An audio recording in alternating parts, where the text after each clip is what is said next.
Hello? Wait. All right. I think we Are we should up? be live. Yeah, buddy. Let's get this show on the road.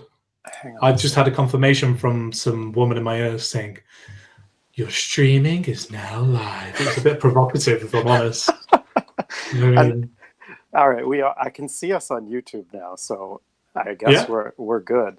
So welcome back, everyone. You've got another exciting. I guess we're gonna try to stick to an hour now because we were an hour and 20 last time. And you're gonna be joining us with a whiskey this time again.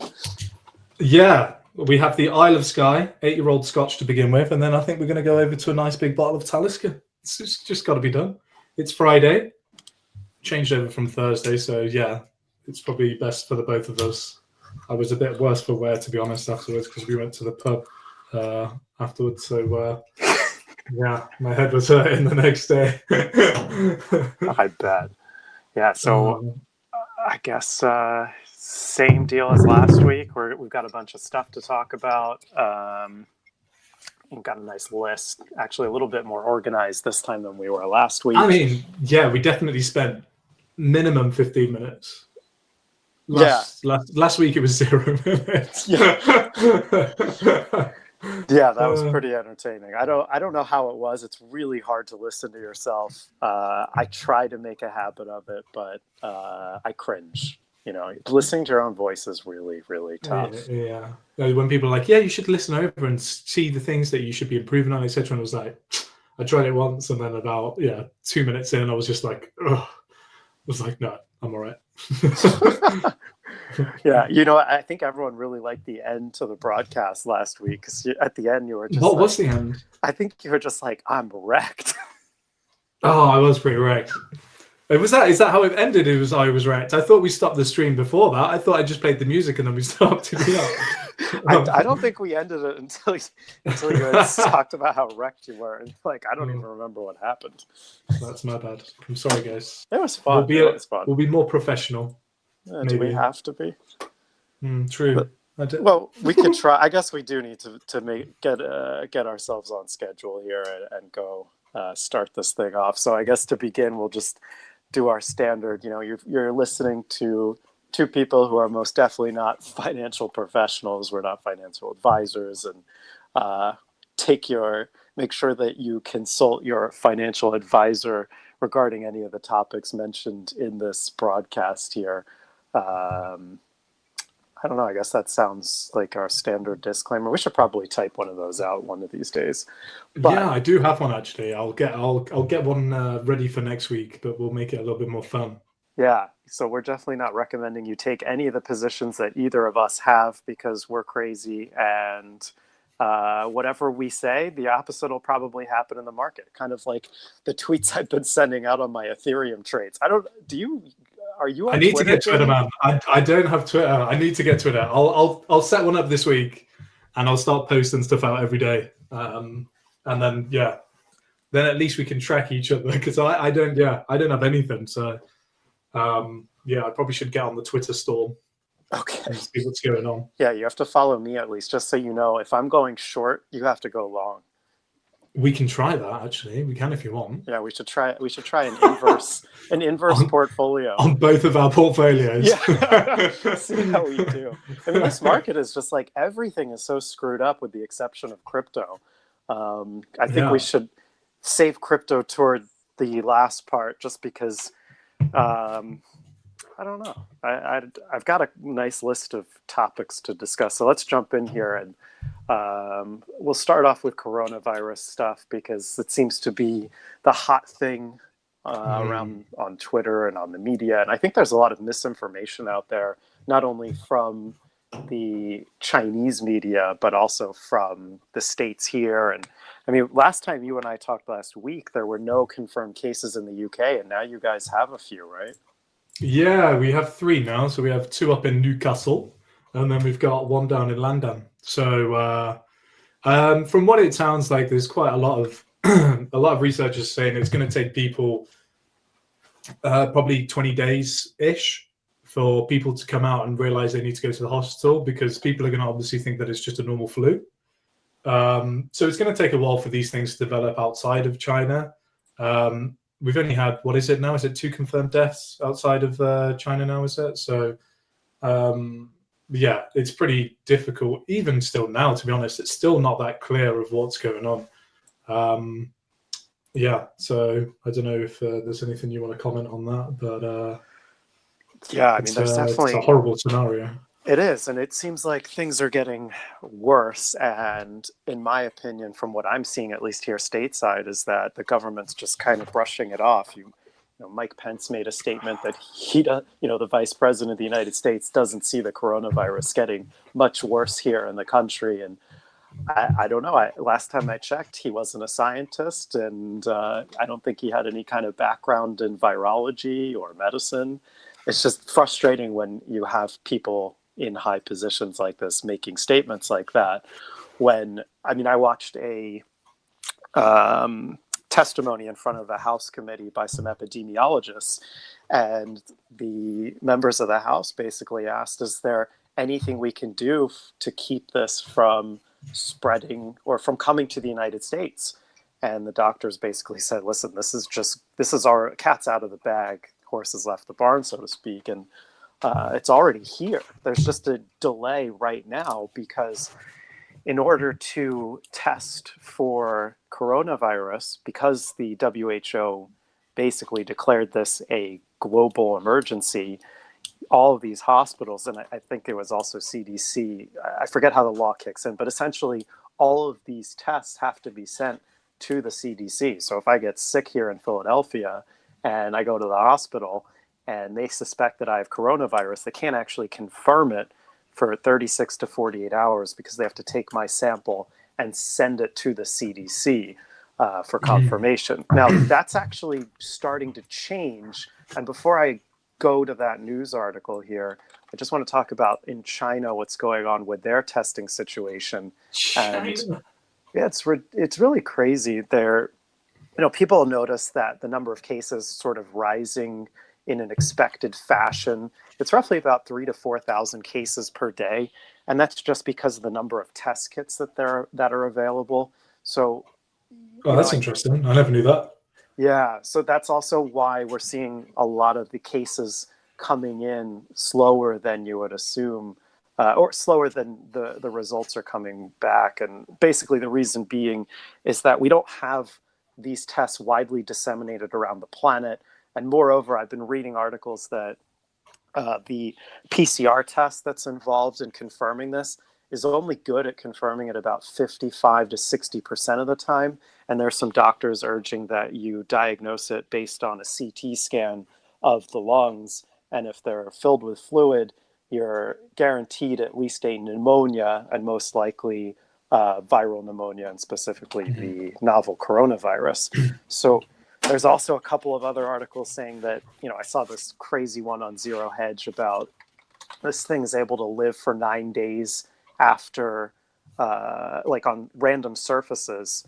And that's kind of crazy too. I think it's hard to verify that. It was some snippet from a German scientist, but that's also from Zero Hedge. And I don't know how much we can rely on the accuracy of stuff like that, because last week they pumped out an article that was from India. A bunch of scientists there basically compared the genome of the coronavirus and found that some of the proteins matched HIV, a couple of the protein sequences on HIV, and they concluded that this virus was made in a laboratory and weaponized, and that was quickly withdrawn. So there's a lot of people going crazy here, and I can't seem to find this article right now. But yeah, I mean, regarding that as well, I mean, when you've got things like this going on, and if it's doing the damage that it is, you're going to get a lot of researchers and scientists, and they'll want to be the first ones to be able to diagnose the problem. So it is it does sometimes get to a race as well, especially if it's not a big legitimate site. I mean, I think we went over a couple of the sites last week, did we? Over the main sites to probably look at, being like Wiley and the Lancet, etc., where you can actually understand the articles and the legitimacy of them. So yeah, it is really difficult. I mean, especially when you get research papers out, and a lot of them basically it's just shit. Like you'll even see comments underneath from other research saying what he's chatting. Yeah. So, I mean, yeah, it's difficult. I think I saw one today as well with the. I think it was I don't know if it was a professor at the college, but it was somebody from the Imperial College of London, and he was saying that at this current moment, we're probably looking at different models. They were like looking at the different reproductive rates. So reproductive rate, if people don't know, basically. So say if the reproductive rate's 2, it means that from one person who has the virus can then pass it on to 2 people. So he's done a model and other people with it's funded quite well with the Imperial College of London and other people. And he was saying that the cases could be as much as 50,000 a day, which is quite a bold claim. But then at the same time, who knows what is actually going on? But he said the problem is that maybe he says maximum the amount that China is probably actually going to be intercepting is maximum like anywhere between 10 and 25%. So yeah, I still think there's a long way to go on this. Well, we shall see. To be continued. Yeah, there's a lot of moving parts to this. And one thing here that's changed that I left off before covering was this change in the way that the laboratory test kits are going to be disseminated. So they're basically issuing about 200 test kits are going to be disseminated to a bunch of domestic laboratories here in the US, and each kit can test about 700 to 800 patient specimens. And I think what I was reading is about 4 of these tests are used per patient because of that low % accuracy. And moreover, they test them again before they leave to make sure that they have recovered. So, the number of diagnosed cases here is really directly dependent on the number of tests available. And that's a big issue in the numbers being reported. And that's not to even go over what's actually happening in China. As far as turning patients away from overcrowded hospitals, I saw some video from a Nigerian citizen who was stuck in China, and he said that, did you see those videos of them building the hospital really quickly? Like they built it in like a week or something. Is it 7 to 10 days? I think it was 2,500 beds. Now that is impressive. Even to do something on that scale, can you imagine trying to do that? I don't know about the US, but in the UK, it'd be like, we need to get it through Parliament first. 6 months later, yeah, it's really nothing would be done, which is impressive, to say the least. But yeah, it is a worrying situation without a doubt, and hopefully it can be contained at least, because if we start getting spreads like that in Beijing, Shanghai, then yeah, let's just pray that doesn't happen, I suppose. So the guy the Nigerian guy basically said that these quote unquote hospitals weren't really constructed much for treatment and more so for quarantine, and most of the patients there were getting minimal food and really no medicine. So that's pretty screwed up right now. And then the last thing that I just want to touch on before we move away from this is this headline that's not, I found it on Zero Hedge, but there was confirmation from a few other sites as well that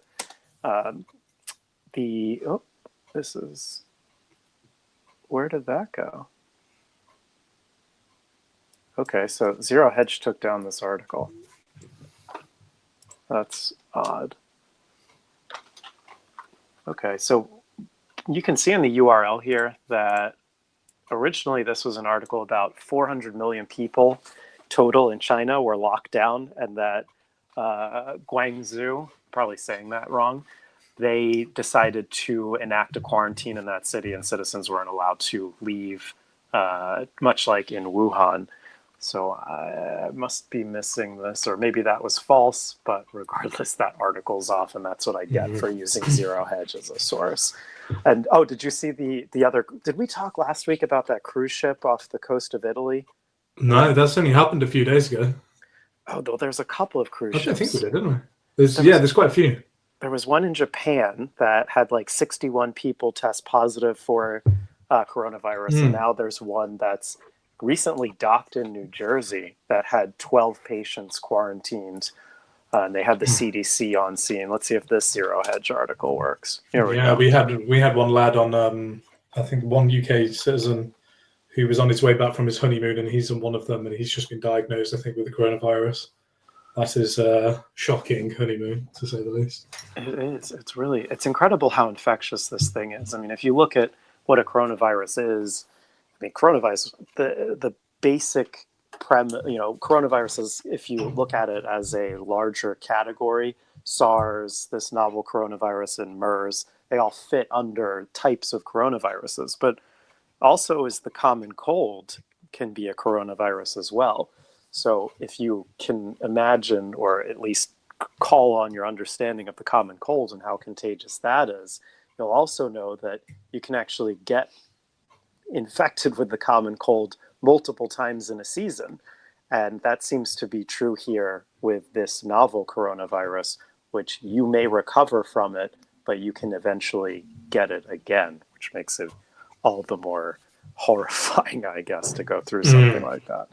But I guess that's probably where we should draw the line before we move on. We're kind of becoming too much. We're becoming kind of like the media, where we're fear mongering here, right? Too much red pill. Yeah, that's way too much red pill for one podcast.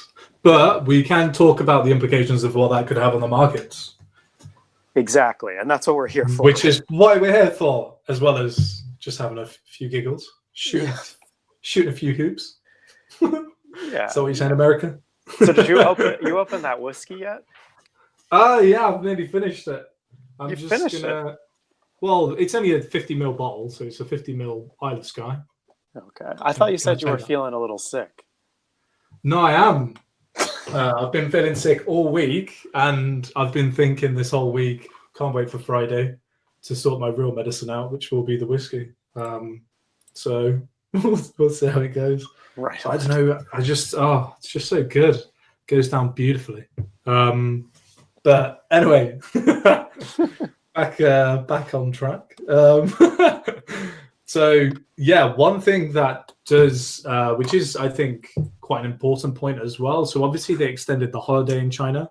From a friend who I know who's he's actually in Singapore but has people in China, obviously. So he's saying that now the Chinese holiday's already over now. So it was obviously extended, but they started back at work yesterday. So this obviously isn't a good thing because we're getting cases at the moment in other parts of China. It's not just in Wuhan. So hopefully it can still be contained even with everybody moving around. So it might be a little bit difficult over the next month to try and contain it while everybody's, still going to work. I mean, the ultimate objective, of course, for China always is GDP and social order. So, messing with fire at the moment. But, who knows? Spring is around the corner. Hopefully that'll kill the virus off. Did you see any figures about how, the expectations for the decline in the GDP numbers for the first quarter were going to be for China? From what I've heard, the GDP for the first quarter could be as low as 1.5%. I heard 4%, but then for the year, but for the quarter, I'm hearing 1.5%. It could be. Wow. If it is, I mean, yeah. There was a really good. If anybody wants to have a look, there was a really good Bloomberg report. I'm pretty sure if you type in on Google, GDP impacts of coronavirus on Bloomberg, somebody did a really good report, and basically the parts that are being contained actually account for 69% of China's GDP. So it's an incredibly important. Yeah, that's it. I think. Yeah. So I mean, the question remains is, clearly the market is either thinking that rate cuts come in or that this thing will be contained quickly and people are happy with basically the way China are doing it. There is no other way for China to do it, to be honest. They're doing it really well. But clearly the market is, who knows, is clearly thinking, personally, my own opinion is that they think that it's, it's going to be easily contained, and over the next, people are saying that by mid-March, then that'll be the peak and then it'll be over. So obviously that remains to be seen. But then for me, the real question is, well, how long does it take for these supply chains, which is the biggest factor for most of these companies. I mean, so many companies are so involved with even just Wuhan. I mean, Apple's one of them. How long is it going to take for these supply chains to get back the stock, which is my biggest question? Because if that goes on, so let's say Q1 is the virus and it gets over and everything's okay after Q1, hopefully. But then how long is it going to take? Is it going to take another quarter for all of these supply chains to get back on track? Because it's not exactly an easy thing. So I don't know. That's my question. And it's really difficult. I mean, yeah, I was saying to Tom before, I've just hedged. I've literally not changed my positions. My positions are the same. Stayed hedged. Short a couple of stocks, long a couple of stocks, and that's about it. There's not a lot more I can really do until more data comes out. So yeah, but this is a really good report. Yeah, this is interesting. I mean, there's just so much potential disruption here just because of, not only the supply chain, but you're also having travel being cut off. Last week we talked about airlines and cruise ships and how that would impact them. And I mean, I think that the markets really aren't pricing this in just yet. And it almost seems like all of this news about the virus has kind of been muted a bit this week.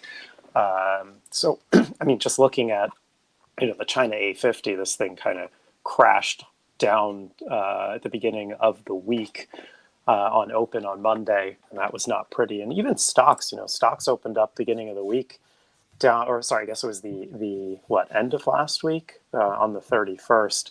Things kind of pulled back, and the 31st was when? 31st was Friday. I can't even keep these days together. We were just talking about how the coronavirus has like totally disrupted our sense of the days of the week. Anything. It's just incredible. Time even of the just, day. Well, it's not only that, but it's just the overall market perception and the way that the markets have handled this whole thing. It's like a fantasy. Everyone's in disbelief that anything bad could happen to any of these markets. I don't get it. I mean, the S&P's rallying to new highs or did rally to new highs yesterday. The Dow, same thing. I mean, I think the only thing that didn't make new highs was the Russell. The Russell's just like, I'm not really. It's like that famous saying, isn't it? It's like the markets can stay irrational longer than you can stay solvent. So, and that certainly seems like. And the timing is seeming like the timing is obviously, as usual, the most important factor in this. But then at the same time, if we don't have a dip at all, I mean, obviously we're getting a lot of liquidity in from, the Chinese government is supporting a lot of the Chinese stocks and supporting the markets. But how long do we go and where, the amount they're supporting until that kind of bug things up? Because one thing that China rely on heavily as well is property. So it's a really difficult thing at the moment. I think even I've been tempted to just be like, well, you know what, I'll just get rid of all my positions and I'll just watch there's no need for me to trade if I don't need to, unhedged. But, if it ends up getting even more unclear as it goes on, then yeah, there's no need to play the game if you don't need to. So, yeah, it's I don't know. We'll see. I mean, I've been debating all day. Okay, well, looking at my positions and thinking, okay, well, what could happen and what couldn't happen over the weekend? From what it sounds like, markets are getting a little bit more content simply because the cases are going up from a percentage standpoint lower day on day. So they're like, yeah, so it's only going up 20% day on day, the confirmed amount of cases. So that's keeping people quite, I suppose, a little bit less bearish. But then, I mean, it's really difficult to even, with any virus, it's difficult to know how many people are infected anyway. So I don't know, man. Yeah, it's a difficult one. Yeah, I mean, it's just staggering. The amount you just mentioned, the PBOC and how much liquidity was injected. Amazing. What was that, like Friday or Monday? Some ridiculous amount of money. It was like 170 billion. It was Monday or Tuesday. Yeah, 175 billion. It looks like they might be putting in some more stimulus as well coming around the corner. So yeah, it is quite incredible. The rate that all of these countries are printing their paper.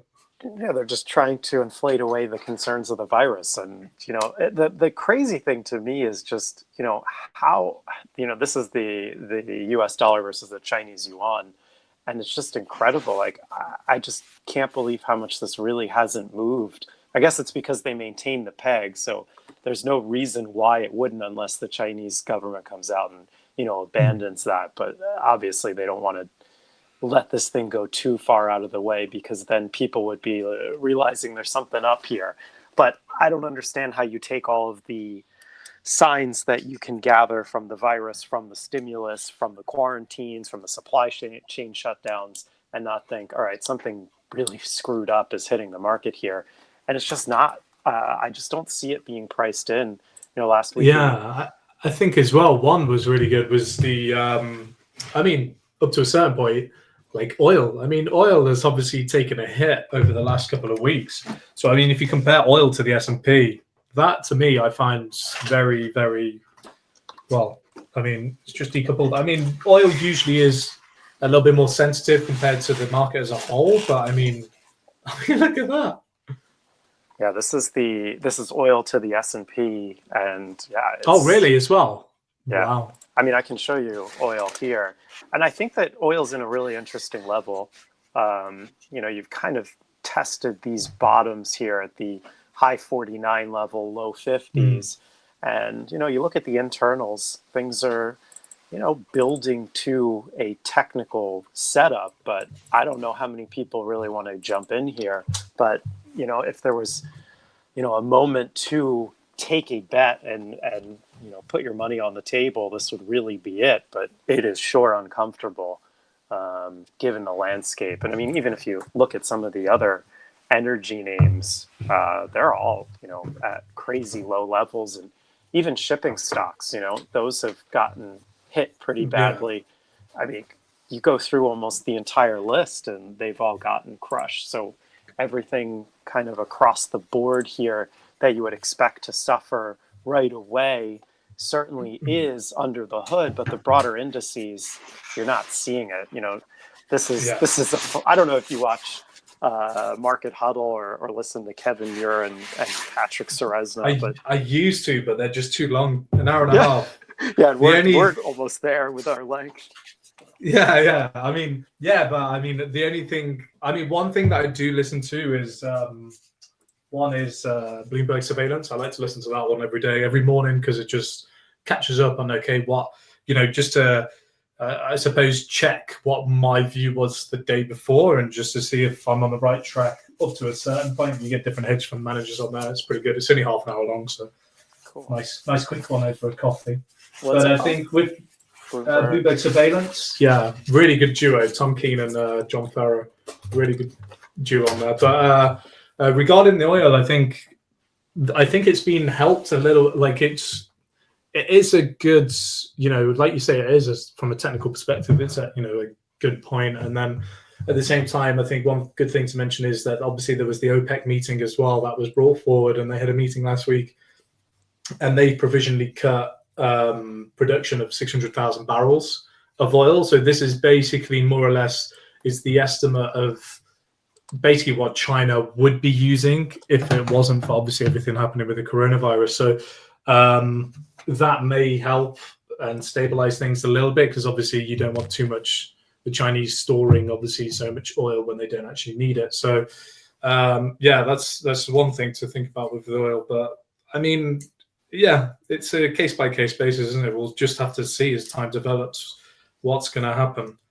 I'll leave you to chat for 2 minutes. I'm going to go get some more rice, mate, and open up this lovely bottle of Talisker. You're getting rice? Ice. Oh, ice. Your throat. I see.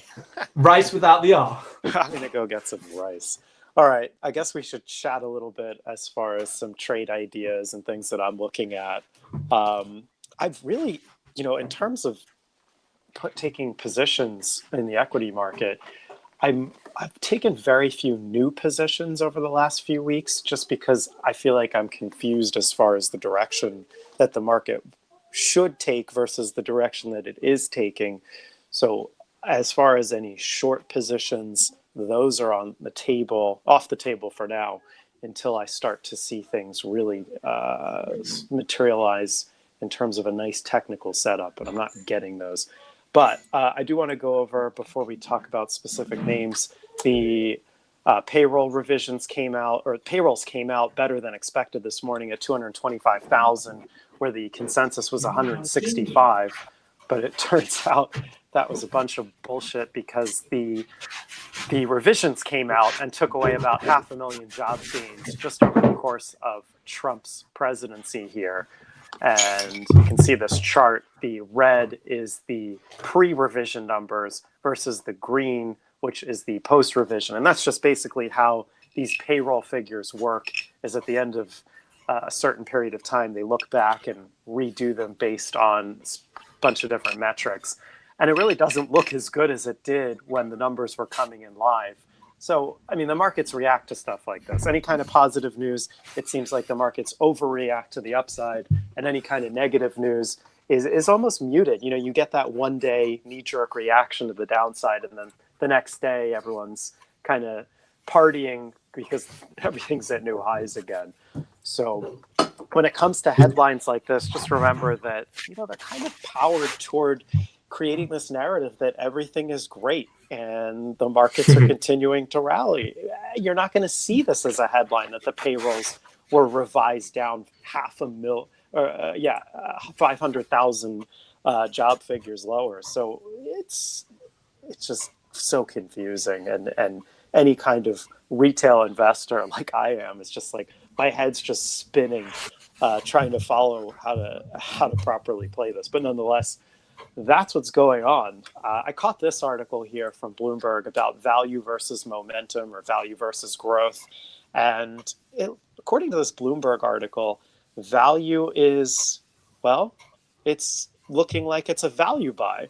And I think we saw this really drastic change away from value stocks, sort of as value got higher versus momentum, the relationship sort of came down a bit. And that's kind of what we're seeing. So I've got here on the top left, you've got your growth stocks, and on the right, you've got your value. Now, if you actually zoom out of this, yeah, it looks like value's kind of over, you know, at all-time highs. But in comparison, it kind of looks interesting at this level.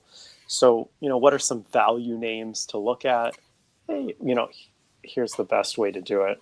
Where is this thing? So I like to use this poor man's Bloomberg terminal, which that's been referred to by several people in the past, which I found humorous. If you don't want to spend your 20 or 25 grand a year for your Bloomberg terminal, you can use this free tool by Koyfin, which has been heavily discussed on Market Huddle. But let me see. You can look at the holding snapshot here, and you can see a bunch of the names by weight. So you've got Intel, AT&T, IBM, and Micron are the top four. And I think I actually have these saved here. So let's just take a quick look at those. Where's my, here we go.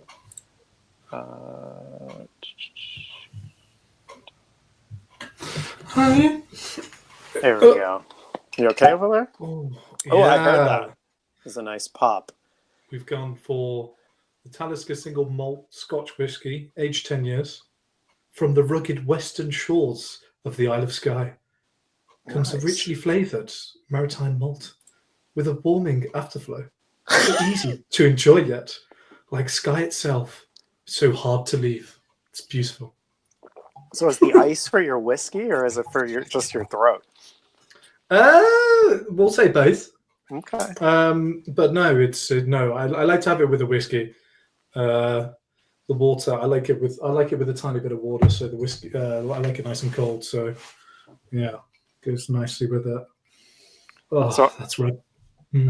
Sorry, carry on, please. You're making me. Well, you know, I really don't like this time difference. You're over there in UK, and you're already getting your night started. I'm still here at the office, like trying to figure out what I'm doing with myself the next few hours. We'll have to annoy the other half, and I'll do like a midnight one. So at least it's a doable time for you to drink whiskey or something. Yeah, we might have to do that. I mean, I'm not seeing anything here on the value names that look like a screaming buy. In fact, a lot of these don't look too good. So I guess that idea is off the table, but let's at least entertain some ideas that I have been toying around with. And that would be the Casper IPO. I don't know if anyone knows about them, but they're basically... I had a friend send me this the other day, and I was like, "What are you going on about?" And I'm like, "Casper IPO." I was like, "What's Casper?" You're like, oh, they made the friendly ghost trade public, huh? I didn't know. Well, this is exactly what I thought. I was getting worried. It's pretty crazy. So if you look at the stock, they IPO'd yesterday on the market, and well, no surprise, any of these quote unquote unicorn companies, yeah, there you go. That's what happens. Every single. I knew it. Yeah, right. I knew it. As soon as my friend sent me the message, I was like, I should short that shit. And lo and behold, I didn't even look at the price of it. Or what's it at? What's the actual? I swear, he told me about it a few months ago, and he was telling me, "Oh yeah. What do you reckon? What do you reckon about the?" I'm like, "No, mate." I was like, "Any IPOs? One thing's for sure, IPOs. There's only been like a few IPOs that have actually been successful." I was like, "Don't even bother." And I swear the IPO price was something like $17 to $19. Did it get downgraded before it even opened then? Well, it kept getting downgraded. I think originally they downgraded it almost 80%, if I'm not mistaken, from when they were toying with the idea of going public. I kept seeing such a these beautiful articles. Short. Right? Oh my god! So they decided to downgrade this thing over and over again, pull liquidity out, and it was, kind of like we're doing the right thing kind of story. But at the end of the day, what annoyed. The hell are these things really worth? I mean, it's just hilarious. All these IPOs, these unicorn names that keep coming out. What basically ends up happening is if you look at their IPO price and then you look at where you should buy it in the future, it's generally about 50% from where it IPOs. So if this thing IPO'd at $16, probably be looking to buy around 8 or below. So that's where I'm looking for this thing. But it takes a while for that, right? So if you look at, something famous like Facebook, you go all the way back to when this thing IPO'd. So this thing started off at $45, and on the low end it was $22, $40, or $18. So a little more than 50%. But if you bought at about 50% of where it IPO'd, you'd be really, really happy. Same thing for things like Snapchat. Let's go. This one was probably much worse, actually. But this IPO'd at what, $30 or something? Yeah, $30, and all the way down to $5. So some of these could come down a lot more. I personally think Snapchat is a bunch of baloney. I don't know about you, but I used to use this thing when I was much younger, and really, it seems like the very young people use it to send goofy faces of themselves. And I'm talking the young kids, not the perverted shit that I used to do when I was younger. Yeah.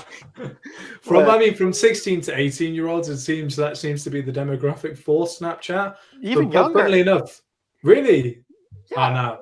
Dude, if I have a kid, he's not having social media till he's 21. It's not yeah. You're not allowed on the internet without me looking over your shoulder. But I mean, to be honest, funnily enough, I did actually download it last week simply because I didn't know this, but until I saw it on somebody posted on Twitter that they have a map on it, so you can actually see people's stories. I think they're called, like on whatever they're doing, but wherever in the world. So you can literally click on a part of the map of the world, and it'll show people's stories basically. I thought I'd have a look, and you can actually, some people are still Snapchatting around in Wuhan, and just to see what it's like on the ground over there. So people like walking around doing Snapchats, etc., which I found a bit weird, the fact that you can do that. But yeah, you can. So. I don't know how. I mean, this one, as far as a play, I'm not touching this just yet. Snapchat really rallied off its $5 bottoms since 2019, or I guess it was before that, 2018. The end of the year was the low at $5, and this thing's come all the way back up to 20. But technical setups, as far as I'm concerned, I don't see anything to play. But what I was looking at, the one thing that I was paying attention to was this Beyond Meat.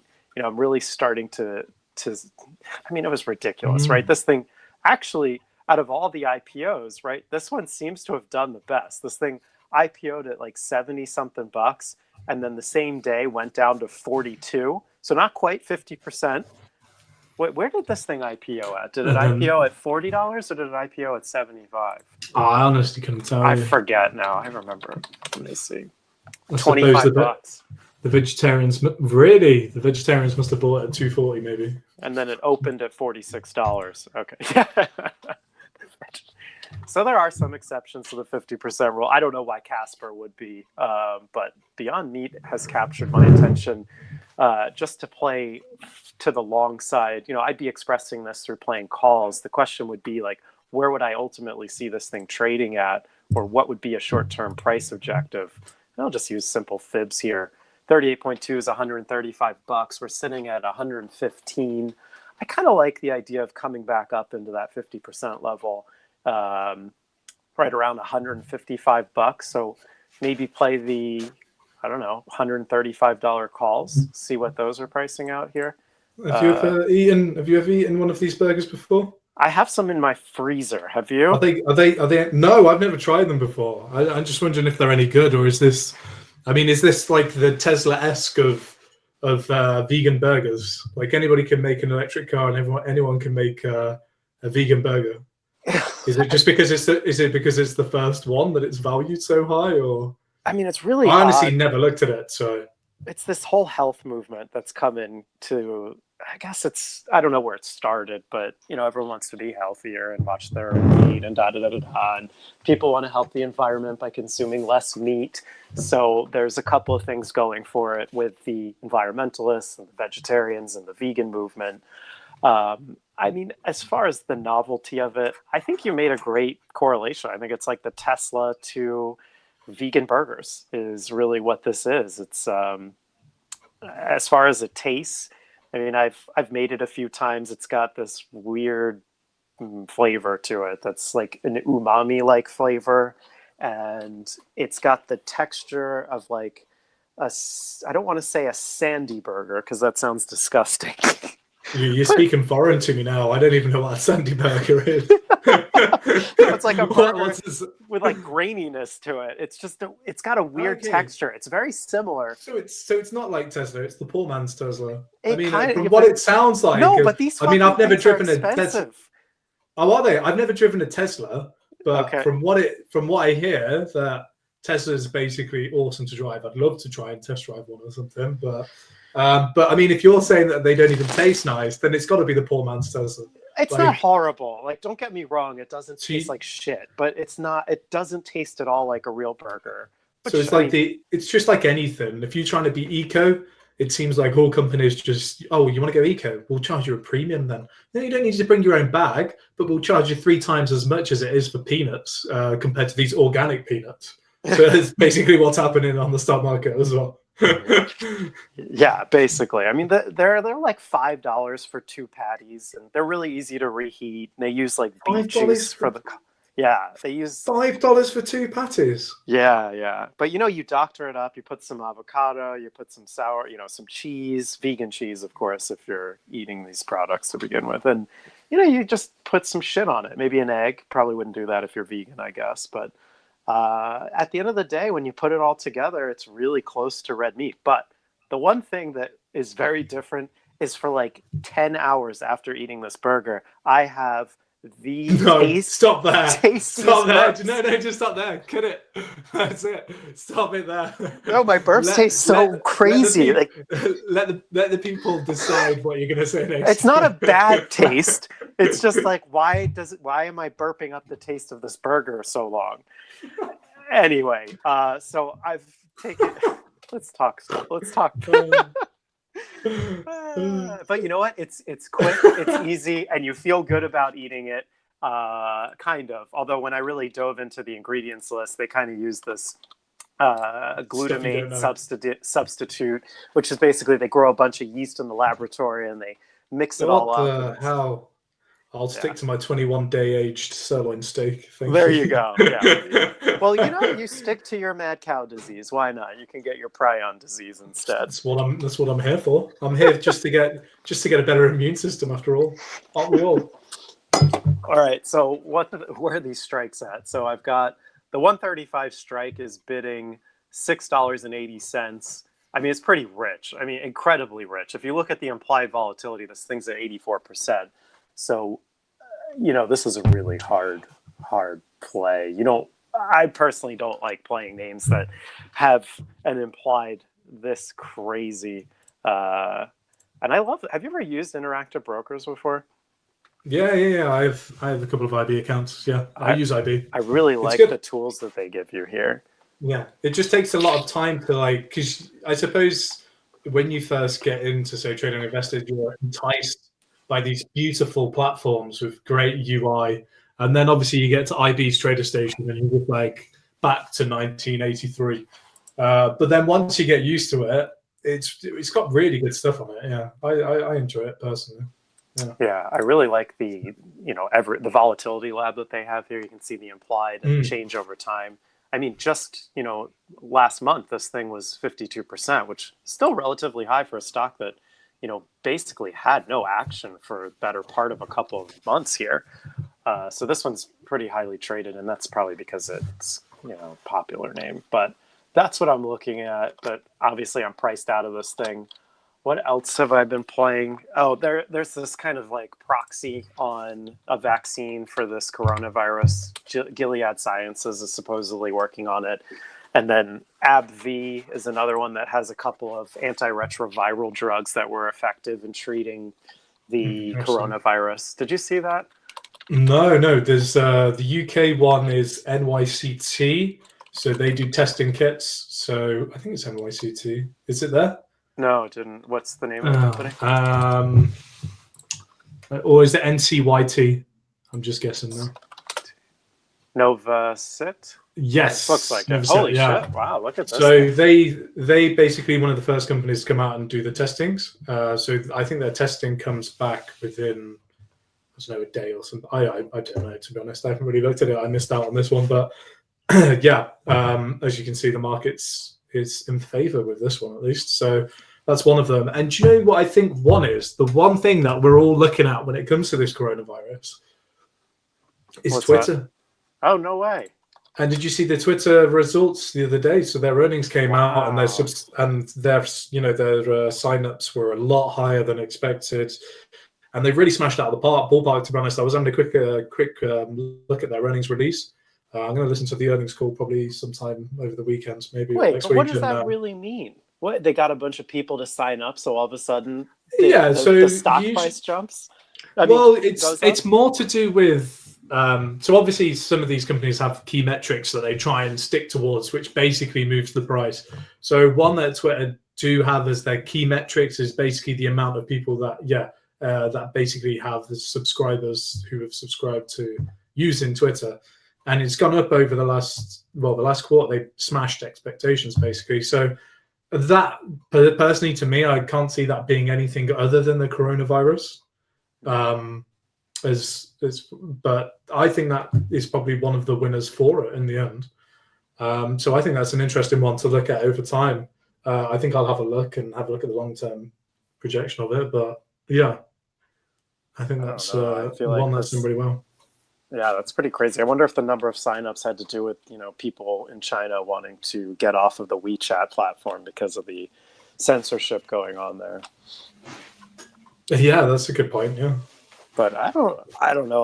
Would you need a VPN though for to use Twitter in China? Is that allowed? I guess you just use a VPN, yeah. But then they come knocking on your door and tell you to take off what you posted. You need to just make sure you've got a Linux laptop. What they call this, the really good laptops out now where they haven't got specific chips in them, etc. Yeah, you install Tails or some other operating system, so when they get your laptop, there's nothing on it. Yeah, but we won't go into that, right? Sorry, Pot stocks. Did you just see how more. these things just continue to get crushed? I mean, it's so funny because once they start to peak up, the headlines start coming in like maybe you should be Really, revisiting it's pot stocks, and then this they're one just just cratered. they're just retail stocks, aren't they? Really, the liquidity is just coming from retail traders more than anything. Yeah, these But look like I honestly don't follow pot stocks, so I don't have a clue. But again, another sector, to me personally, in my own opinion, anyone can grow weed. It's not a lot. It doesn't cost a lot to start a company to grow weed. This is the thing is, I don't know. It seems like the market's a little bit, whether it's changing up to a certain point. Like you see, obviously Tesla going up a lot. Things like Beyond Meat and their metrics. Like obviously, I mean, Tesla now is worth more than like basically all of the other American manufacturers put together, and it's as if now it's changing, maybe up to a certain point where now you're getting retail, like people, millennials, maybe just buying stocks that they simply think is just good, which I don't know, and just the metrics are just different for some reason. But it's yeah, a bit of an interesting one to say the least. I know what you're going to be talking. Are we going to talk about that? yeah, we got to. I mean, There isn't a podcast without Tesla. Right, I was just gonna say we can't possibly be talking about this stuff without Tesla. If we want loads of views, we just have to basically talk shit about Tesla if we want. Talk shit, or I mean, Tesla to the moon. We could do both. We could advertise it one day. We could put it on one day on Twitter and put, talking about how terrible Tesla is, and then the next day we can put how good Tesla is. Yeah. So did you see what happened to this thing? I mean, it was just incredible. It was insane. I mean, yeah. So I mean, obviously you had the earnings results that came out. That came out really favorably. I think it ended the week at 640.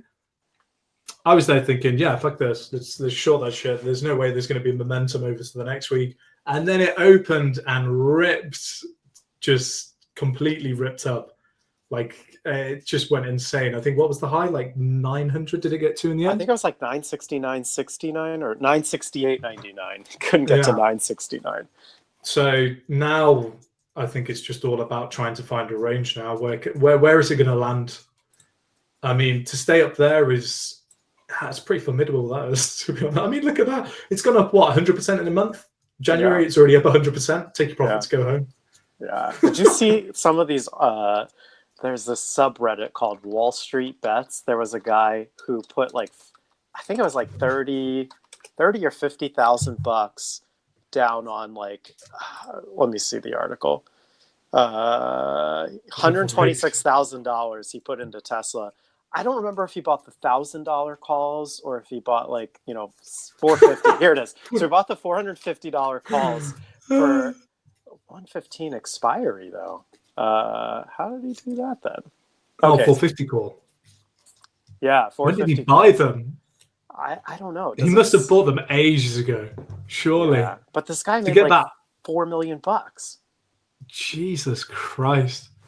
I mean, that's some luck, that is. Or he's a guru. Who knows? There were a couple of these. If you go Jesus. onto this subreddit, it's just like littered with these people that just they just. I didn't go on it now. Oh, it's hilarious! I read it every day just because it's so entertaining. Is this what you want with a coffee for an endorphin rush to start the day?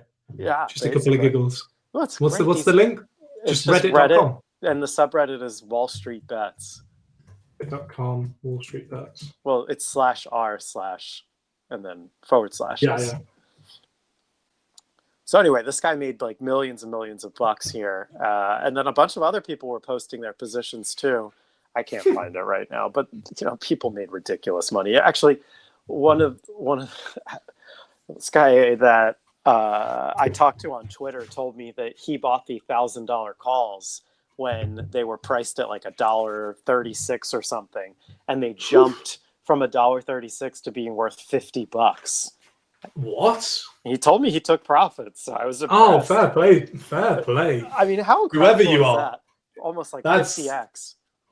I think this is the thing now, is that you're getting some of these. You're just getting some of these companies now that are just completely decoupling against the rest of the industry. And you're just like, I mean, what the average PE maybe for car manufacturing is around, is it 10?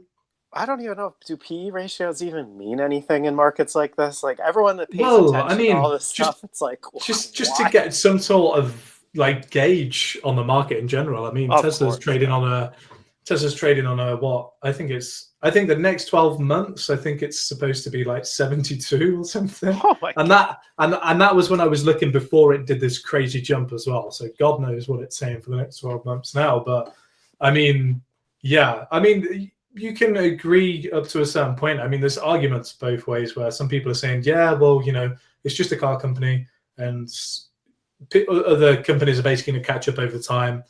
But then you talk. I mean, I talk to people who have Teslas, and they're like, "Yeah, but it's like completely different. Like, it's not the same." So you have that argument, and then at the same time, is it a tech company as well?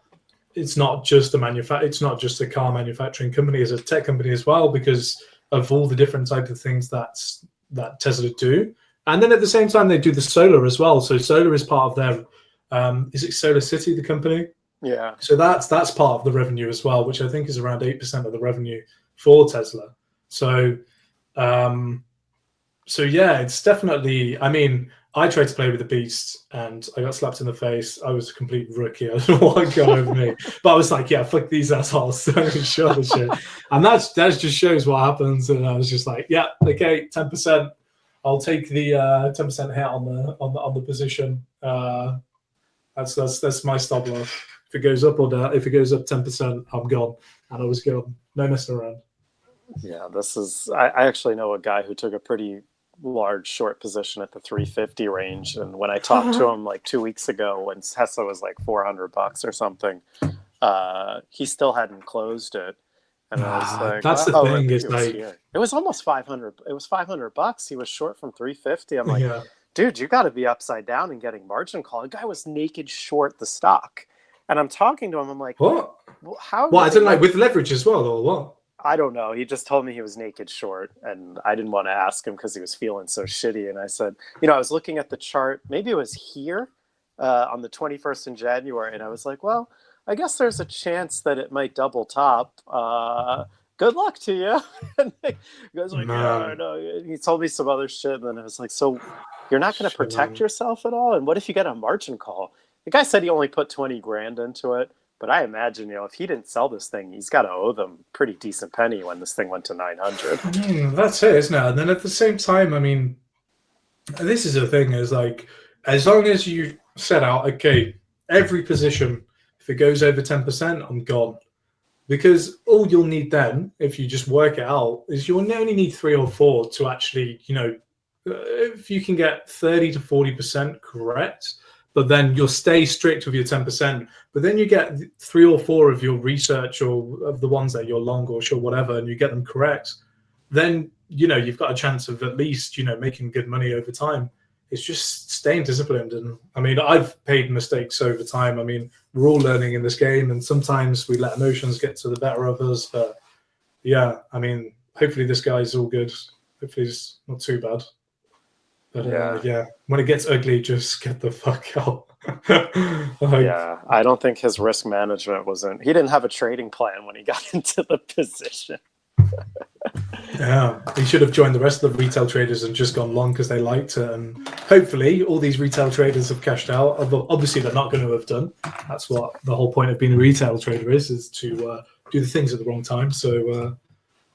Look how uncanny this thing is. You've got wave 1, 2, 3, 4, and then are we in the middle? Well, you think we're 5? going to 5 to 6? Maybe. I mean, it's hard to tell. This thing could just shoot back up higher, but I mean, if this surely chart this needs a base.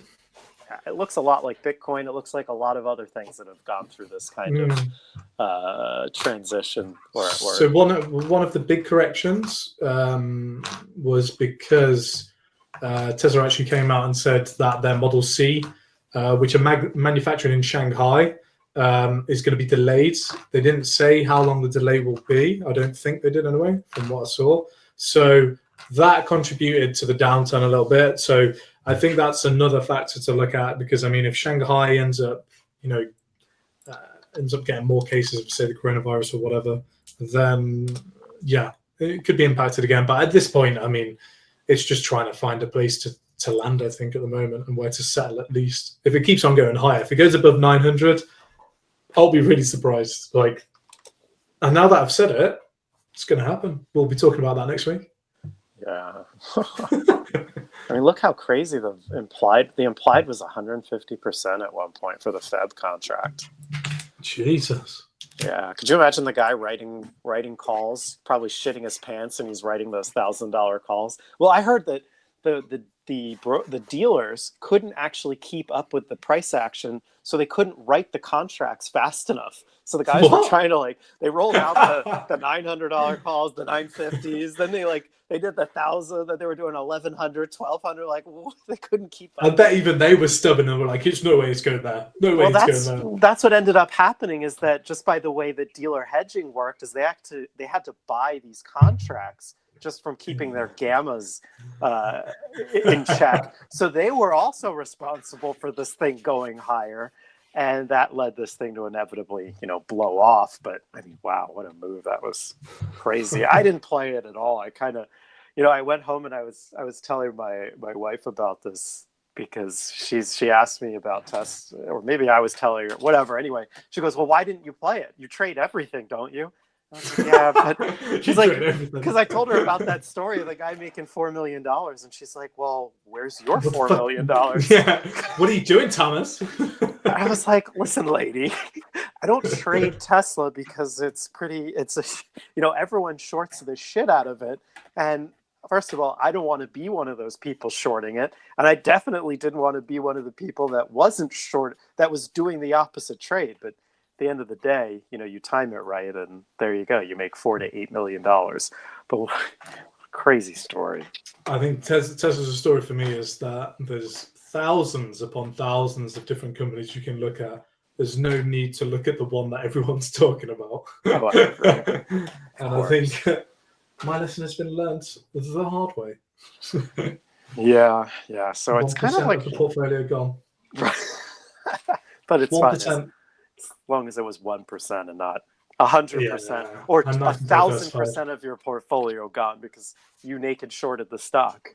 I'm nice and simple. 10%, no more than 10% on one stock, and then 10% stop loss, which equals 1% maximum loss on the whole portfolio. Smart man. Thank you very much. All right. So what else?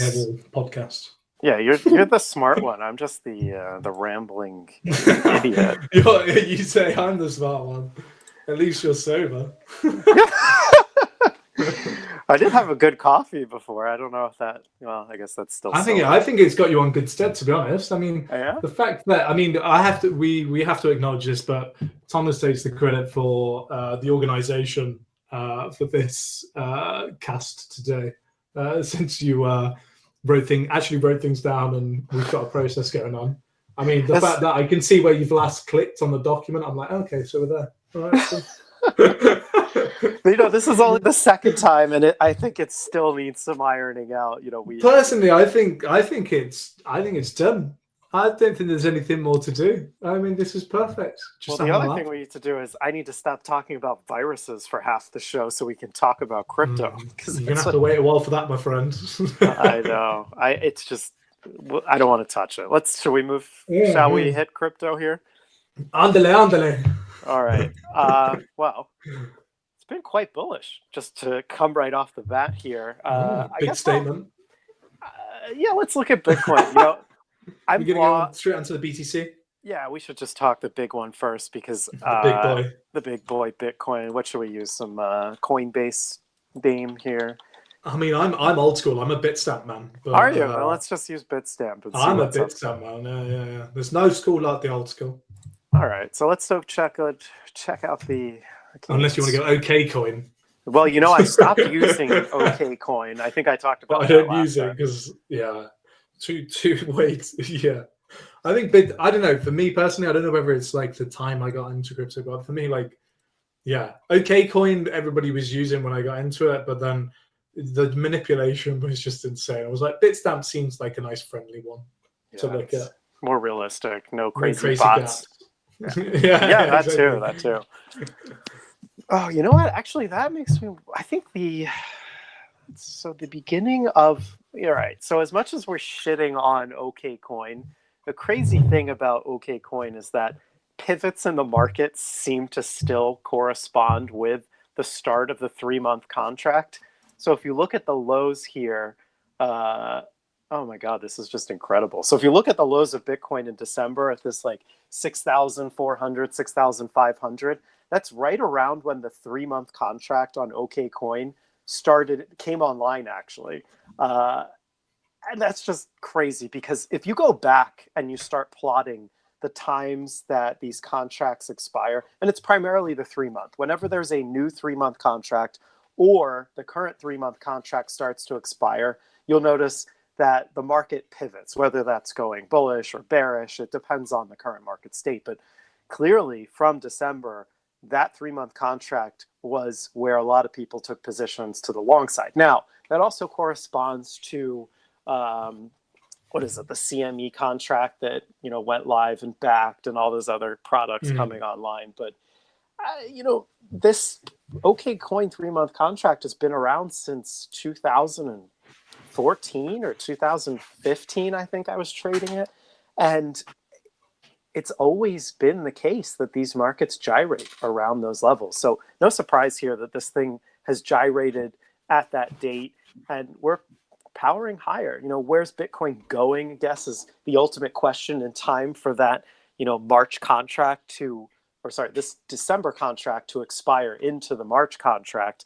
And we can see, I think it was like Jumbucks used to have Jumbucks expiration. They used to have a really good chart here. Oh man, I can't find it now. Bitcoin expiration dates. Nope, that's not really what I wanted to look. Contract. It's like Jumbucks. Shoot, I can't find it now. Oh well. Oh, maybe this isn't here. Nope. Settlement dates. Oh, maybe that's what it is. Bitcoin settlement dates. Coin graph teller bar chart. Nope, can't find it. All right, we'll have to find that later. But the March contract is probably March 23rd, somewhere around there, give or take a week. And, I would expect price to continue moving higher for the better part of the next month and a half. And really, your ultimate targets are going to be retesting of these highs. You've got halving coming in. I talked last week that I really didn't believe that the halving was going to really shoot price much higher than the all-time highs. But, we've got some nice consolidation. We had a nice rally off of, where did we ultimately stop here from a fib level perspective?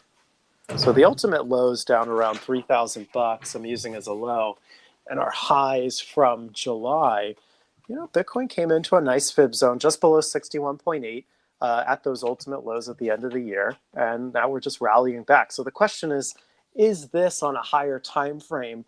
Are we going to start trending back higher?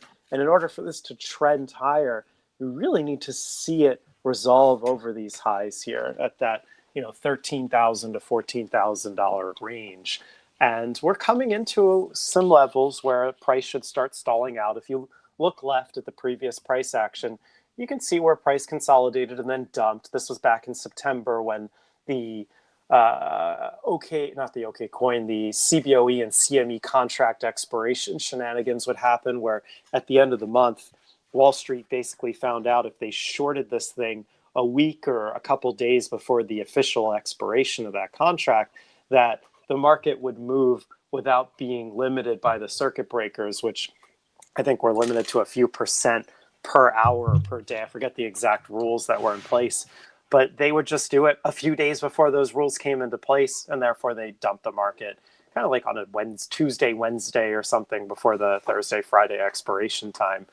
And we've stopped seeing that to the same extent as we did back toward the third and fourth quarter of last year. So anyway, look left kind of ideas, 50% level we're hitting right now, $10,000, big round number. You can see on the daily time frame, we're kind of running out of steam here. Volume, while it was pouring in for a while, has slowed down, at least on Bitstamp. I'm curious to see what things like Coinbase would look like. Same thing here on the volume studies, volume slowing down, and it makes reasonable sense. If you take things like fib extensions and take a look at where we're stalling out. It's that 61.8 level on the fib extension, which corresponds here to 50%.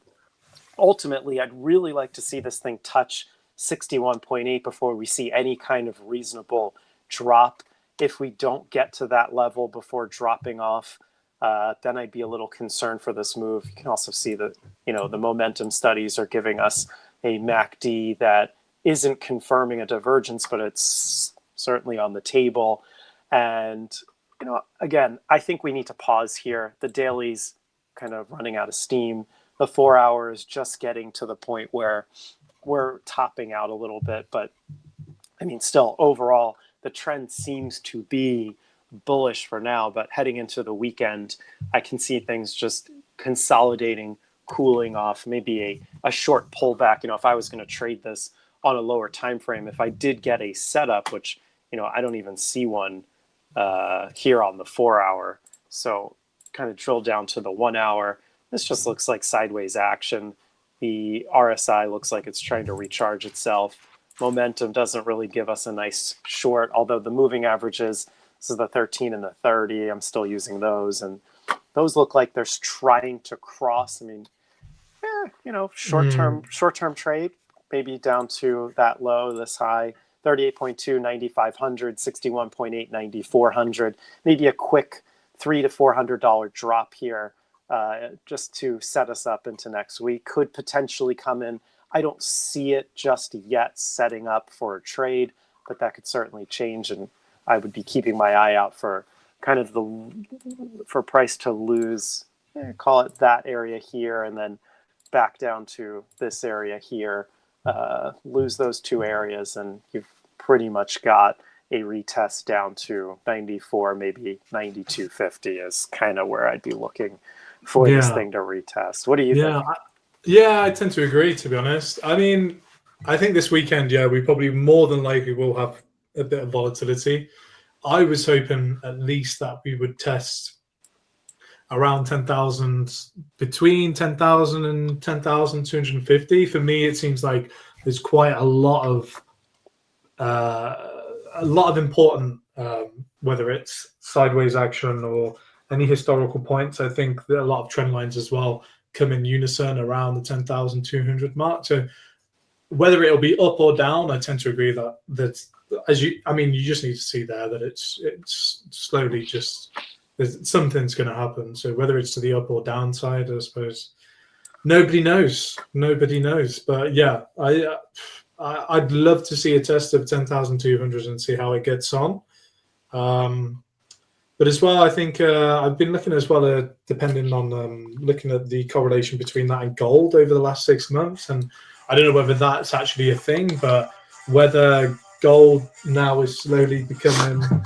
Is that your ringtone? Wait, sorry, it's the other half. 1 second. Hello. You're right, my love. Hello. All right, I think Jamie muted himself. So Jamie was just talking about Bitcoin to gold, which I think is pretty interesting to examine here quickly while he gets his phone call sorted out. So I've got gold on the denominator. So the higher gold goes, the lower this relationship will go. And of course, Bitcoin would have to really move higher to change the dynamics of that. And it looks very similar here. I wonder if I actually have these switched, but so it looks like as gold comes off, this relationship should go higher, pushing Bitcoin up, which is interesting. So this thing's overbought at this point.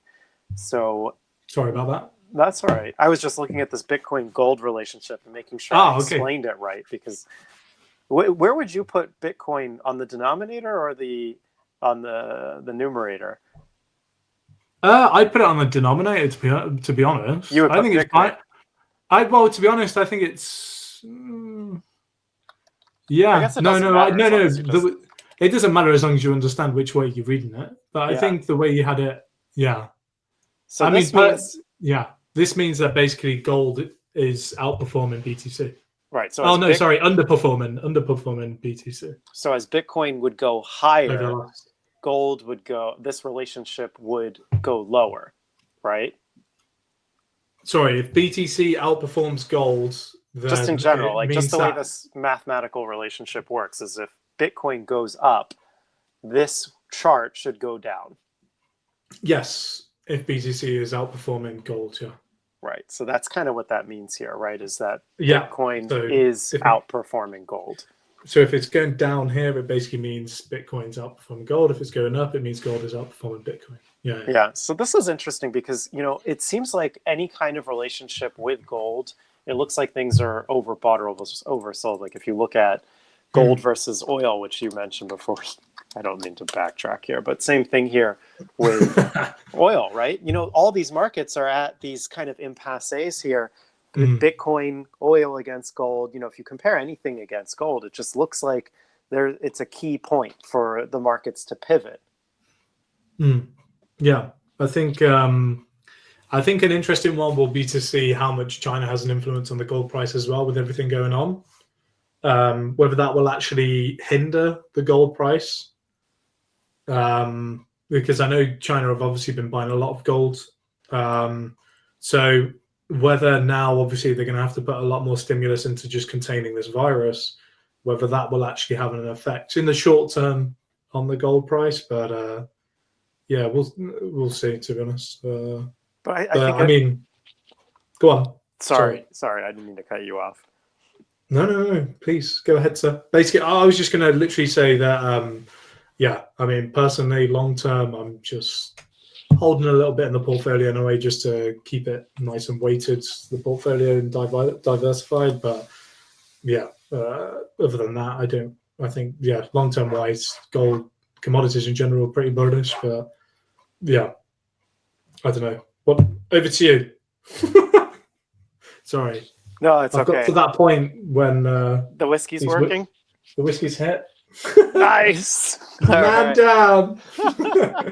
I mean, to me, what this really means is that when you're comparing things to gold, it almost looks like gold is undervalued too, which is really strange to say considering where we're at gold. But we don't want to backtrack into equities. I still think gold is a buy, just long term. Whether or not on the short term, it's a good place to position yourself. That's up to you and where you think you should be piling in.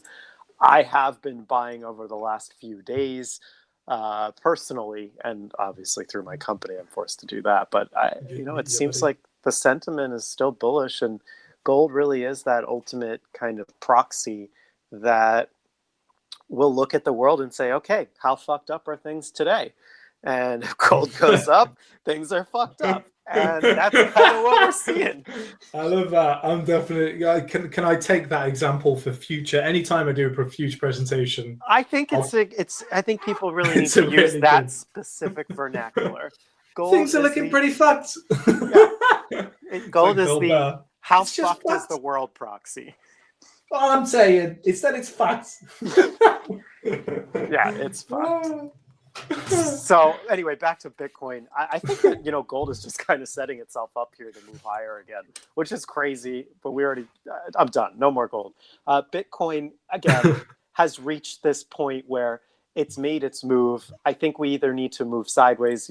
Obviously we looked at the hourly, and the idea is it's either going to go up, down, or sideways. But the potential is that this thing just does this for the next couple days, and all the internals recharge, which it seems like they're trying to here in the short term. But we definitely need to see where the support's going to be before where the next move, whether it will be up or down. Yeah, and that actually reminds me that there was this really cool chart that I found here called skew.com, which probably is old news to a lot of people. I think I used it back when it first came out, and then I forgot about it. But you can take a look at a whole bunch of really nice data aggregated in one place. You can look at your Bitcoin futures data and see what that's looking like, your 24-hour Bitcoin futures volume on the various exchanges. I don't really care about the 24-hour volume. I really want to look at the aggregate daily volumes. And you can see, 14th of January was just when we had our biggest amount of volume throughout these exchanges. And it's funny, like OKX still has the most amount of volume. But who knows if that's even real, right? Because they just make up a bunch. I mean, if we look, have you got the link? I'm trying to send you the link. Have you got WhatsApp on your laptop? I was going to send you the link for the volume of China. China. Oh yeah, that's what we looked at last week, right? Yeah, to see if that's improved. I haven't actually had a look. Let me just send it to you now. Well, while Jamie's working on that, I made this spreads chart. So I basically took, and I didn't use OK Coin here mainly because I used Kraken, and Kraken's forwards chart was trading at the same level as OK Coin's 3 months. So Kraken's contract here expires on the 27th of March, which I assume is probably very similar to OK Coin. But anyway, I took that Kraken 3-month contract, subtracted it from spot, and you get the spread here. And I like to look at these spreads just to see if there's a breakdown between the futures pricing, the forward pricing, and spot. And I like to look for breakdowns. So you can see we kind of made these highs earlier this morning. I'm looking at 6-hour chart. Things look like they're starting to cool off just from the futures market. I'm just going to call it the futures market participation here. And I also do the same on Ethereum because they have the same charts as well, the same contracts. And it looks like things are just kind of cooling off. Now, if you see this thing really start to crater, and the spread right now is sitting at $260 over spot for the futures contract, this thing goes all the way back down to like $200 or even back to test these levels, I'd get a little more cautious about this bull market. Just because you want to see these spreads continue to make higher highs, which they have since this thing's really rallied in December. And a break of that spread, to me, would really indicate that something has changed. But so far, for now, everything looks healthy to me from these charts. And I'm going to look at Jamie's link here that he just gave me. He said, no volume, much poo. Wow, look at that. This thing's really died off. Yeah, completely. So it doesn't look like that anybody's trying to leave China by using BTC if they're trying to get out. Yeah, so if you look at this, I mean, the scale here is kind of skewed just because it's incorporating 2018 data or 2017 data. I mean, but if you look at here's December. Let me see if I can really zoom in here.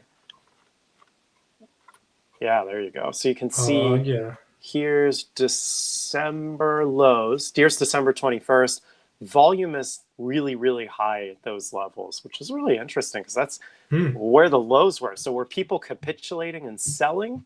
That would be my guess. I don't think that's buy volume, but it's overall volume, right? It's just dropping off completely. Yeah, it's just overall volume. It'd be interesting if we could break down that in any way. But nonetheless, you look at beginning of February, volume is coming in a little bit more than the end of January, but still not as high as you'd like it. So I think people are just, as far as China's concerned, I don't think people are concerned right now about Bitcoin. China. Yeah, they're concerned about coronavirus. All right, what else did I want to touch on here? We got spreads. We covered Bitcoin. We're kind of at a short-term consolidation range. Ethereum, I've been trading just for fun, and I've really been getting my ass handed to me in terms of not hitting my trades. It's just I keep getting stopped out on every short I'm trading, and generally when that happens, it just means we're in a bull market because I've got these setups that work very well when we're in a range, but they're horrible when we start trending into a bull market. And it's just incredible. Every single one of them is just getting squashed here. It's that FUSD. You know what? I've been so turned off by crypto over the last, God knows how many years. I'm literally just not. I mean, what's happening in crypto now? I feel like a noob again. I just hodl BTC and chilling. Is there new? I saw that there's a Corona token. No way. That's happened. Coronatoken.com.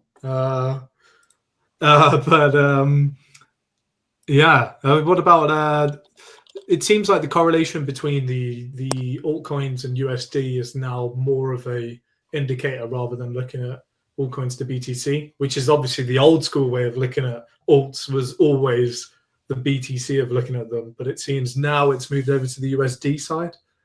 I don't know. You'll have to confirm that. You've seen more on it when it comes to crypto. Yeah, I mean, I just trade them on the USD side just because I have an account at Coinbase, and I just like to Okay. trade the USD pairs. I know people trade the BTC pairs. I think it's old Trade, school, isn't it? It seems like eh, any new. Seems like you've gone with the times. maybe, or I'm just an idiot. Well, you never know. No, how is it? Is Coinbase actually? Are they actually pretty good with it all? Yeah, they're I pretty mean, I good. never. I mean, over here in the UK, the only one really to use is probably CoinFloor. If that's solely for BTC and GBP to BTC, but yeah, Coinbase is good then.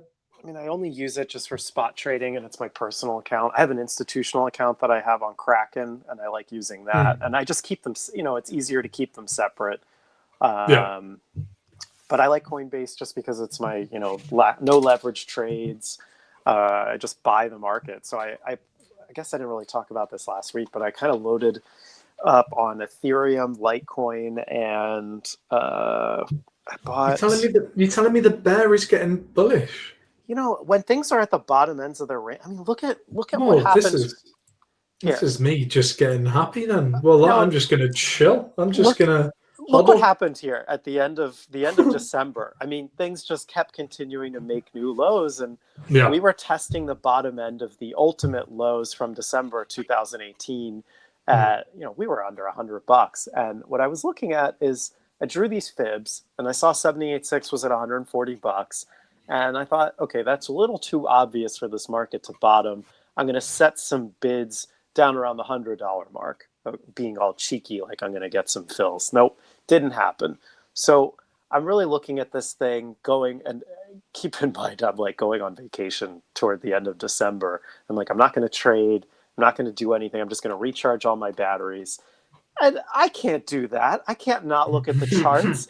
Like, it's impossible. I do it every freaking day. And then I'm going to go to a beach and, like, what am I going to do? Just sit there and look at the ocean and read a book and not check to see what's going on.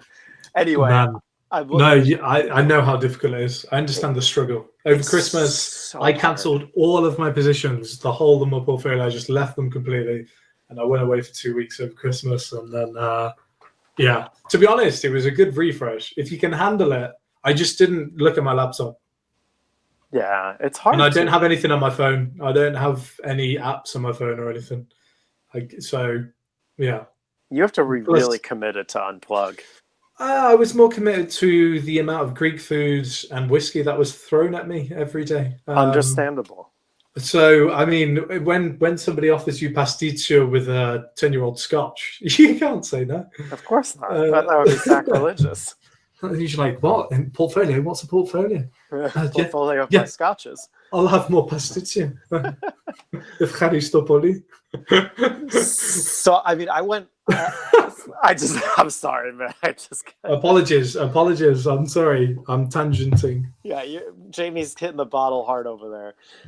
So Ethereum here kind of bottomed around $115. I ended up chasing this a bit in the $120 range. I think I saw something on the shorter time frames, but I loaded the boat like pretty hard at $121 to $130. And if you look back to the last few Decembers, that's really when Ethereum bottomed, with the exception of 2017 when this thing really just powered higher. But I guess you could call that a bottom. But I placed my bets. I really went hard on Ethereum, and I was looking at a bunch of other names like Ethereum Classic, Dash, and Bitcoin Cash, and I just couldn't bring myself to buy any of those. And I'm really kicking myself because Bitcoin Cash. Jesus, yeah. Did you see what that thing did? What was it? So there's two of them. There's the Bitcoin Craig Wright version and the Bitcoin. What is it? BSV is. I mean, if I'm honest, yeah. Well, that thing was 90. Obviously, 80 we're old school, so it's just like, yeah, fuck those guys. Yeah, but at the end of the day, we're here to make money, right? We're not. I don't discriminate. If I can make money on these things, like, I don't give a shit if you're Craig Wright and you're full of hot air, or if you're actually Satoshi. I think for me though, because I'm a lot more fundamental, like altcoins, I just don't even bother touching anymore. I'm just like, nah, just BTC. That's it. I'm done. Like, I'm right there with you, buddy. I hated all these things. I suppose after that bear market as well, it was such a brutal bear market. It's just not even worth it anymore. Like when PandaCoin went moon. I mean, I really liked, I don't know, I just really liked Ethereum, and Litecoin is just kind of like, I don't know. Oh, that's the other the thing. proxy. Yeah, Litecoin was the Yeah, proxy. Do you remember how Litecoin was leading the market higher? Like years yeah, ago? that was yeah. I mean, how is it getting on now? How are we looking anyway? You know what? I'm gonna have a look I on want to see TradingView that. myself So in a bit. I've got this, I'm going to split screen here. I'm going to do, I'll whack this over let's here. see, put this here. So I'm going to put Bitcoin on the left on stamp, and I guess I might as well put Litecoin on stamp on here too. Right, Do they even we have count. it? Are we counting this down? We're gonna finish in 5 minutes. Yeah, we've went over the last. Oh fuck! We're Yeah, almost at we're an hour and a half, man. God, I think we're over. we don't. That's not good. Oh well, screw it. If people are listening to us this long, you guys are our hardcore. Congratulations. Fans. Yeah. And if you are, I'll actually apologize this late in. I'm sorry. I Yeah, did try and restrain myself with the whiskey, but it's 10-year-old scotch and it tastes fucking beautiful. So. We're sorry for wasting your time. I hope you at least were entertained by us. All right, so daily charts of Litecoin. Oh, I still have this on the left. All right, Bitcoin on the left. Here we go. I'm gonna have a look at some alts that I used to look at. I'm an Inception. I was one of the first people to help out with DigiByte back in the day. So let's have a look at DGB. What we're saying. I don't really see much of a difference here, like I did before. Maybe it's on the lower time frames. You know, like dailies and TGB. What a bit. Let's have a look. The old tracks. Oh my god, what happened there? Oh, lovely. No way. God, who would have thought DGB would have come back to those levels? The high in the bull market was around 2,600. Are you sharing a screen? No. Oh no. I'm just okay. chatting away. I'm just being a senile old man chatting to myself.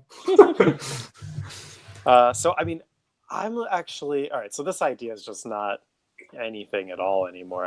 I kind of was hoping we could see some type of correlation here, but we're not. So the other thing that, where is this thing? I don't even know how to use my Oh, that's weird. Oh, I see. That's why. All right, so let's put this back to single mode, and then the list of Coinbase names that I've been playing around with. Like, I really want to get back into a couple of these. One of which is, Atom was a name that I was playing around with for the last month or so. Here we go. So when Atom went live on Coinbase, this thing really went nutso. Went all the way up to $7, came all the way back down. Then evidently there were rumors that the main developers were sick and leaving the project like 4 days ago, and this thing really collapsed here down. Well, not collapsed, but in relative terms to this Coinbase chart, came down to the $4 range, and now we're way back up to 485. I think that this has the potential to move higher. Adam, if you're not familiar with the fundamentals of this, I'm not going to cover them now, but I think it's important that you do look into it. Coinbase is going to be enabling staking on this coin, which I think is going to be interesting, and how that's going to play into this pricing. I think it's moving higher, essentially. The other one that I'm really interested in is this algo. And I actually don't know anything about it, and I haven't bought it yet, but I really want to figure out what the hell the deal is with this. But you can see, this is a really nice chart. I think this is, if there's one nugget that you take away from this whole show, it comes at the very last part of this thing. So you deserve the nugget. If you listen this long, here is my gift to you. Whether or not it's a box with shit in it or if it's gold, that'll remain to be seen till when this thing eventually takes off, if it does or does not. But you can see, the upside potential is at least a double up to that 78.6 or just shy of. Yeah, so 31 cents, 62 cents would be right around Mountain Man. I had bids working on this at 26 cents and I did not get filled. This came to 26 and a half, and of course, no worky for me. But that's what I'm going to be looking for, a pullback here into the weekend to accumulate some positions on these, because I think that into that March date, we're going to continue powering higher. And before then, any kind of bearishness should be short-lived and tempered. But if it's not, then crypto has a bigger problem than we may be seeing. And that may be playing into the minor situation in China and the virus, but let's not open that bag again. Close that bag. Yeah, I mean, close it. Look, just go through the names. I think there's a lot of altcoins that are doing well. I think at the end of the day, though, you have to remember a lot of these came down 95 to 100%, if not more. And what are these things really worth? If they rally 25% off the bottom, does that really make a difference? Some of these have actually doubled and tripled. So, it's a game, and if you play it right, you'll do well. So I think we got to wrap this thing up here. This is way too freaking long. Yeah. That's all good. It's all good. We're finished now. Is there anything else you want to chat upon so we can to talk about for next week as well? Or? I think if people want us to have give us some feedback, right? We're just kind of flying blind here. Just abuse me. Abuse us both. Tell us how dumb we are. Tell us, if you like what you hear, what specifically you'd like more or less of. Probably everyone's like, stop talking viruses, you crazy fucks. We can certainly. It's important. Like at the end of the day, you got to talk about it. It's to do. If it moves the markets, you got to talk about it. It's as simple as that. Yeah, I agree.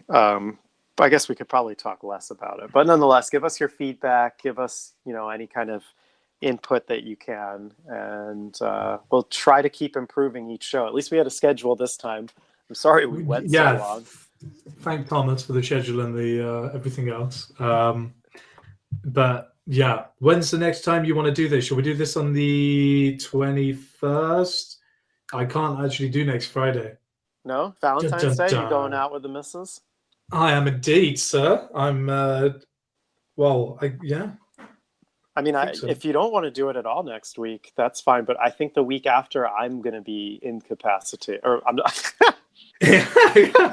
Well, we've got no more episodes coming up, guys. You heard it here first. Yeah, we were a massive success. I don't know. Do you want to do it next Thursday, or is that too soon? Let me have a look. What's the day next Thursday? 13th? Yeah. If you want, yeah. Why not? Let's go crazy. All right, sounds good. So let's do the 13th. Hi. It's the other half's here now. So what's your big call of the year, Vasiliki? What's your big call of the year? What's that? What do we buy? I don't know. Real estate. Real estate. No. No. Nope. All right, there it is. It's official. I'm God. All right, we better sign off here before we lose any of our 5 fans that are still listening. So to the 5 people listening, we'll see you next Thursday. Yeah. All right. This has been fun. I enjoyed it. I'm sorry if this was a waste of anyone's time, but Jamie, I had a good time with you, and that's all I care about. Yeah, exactly. We'll have a laugh. All right, I'm going to stop the stream here. Thanks, everyone, for listening. I hope you enjoyed. Thanks, everyone. Please give both of us some feedback and tell Jamie to get Twitter. All right. Bye, everyone. Take care.